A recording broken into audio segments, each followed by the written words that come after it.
If you entered the wrong age on Roblox and want to know how to change it, then this video is for you. Make sure you watch this video until the end and don't skip any part, because every step is important. So let's get started. If this video meets your needs and solves your problem, please subscribe to my channel and like the video.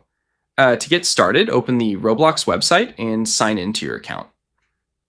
Once you're signed in, click on the gear icon in the top right corner and select Settings.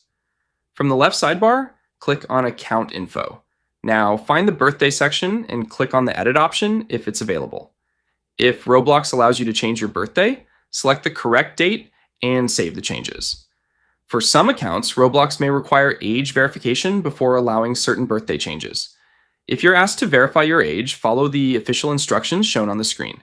If the birthday option cannot be changed from your settings, contact Roblox support and submit a request explaining that the birthday on your account is incorrect.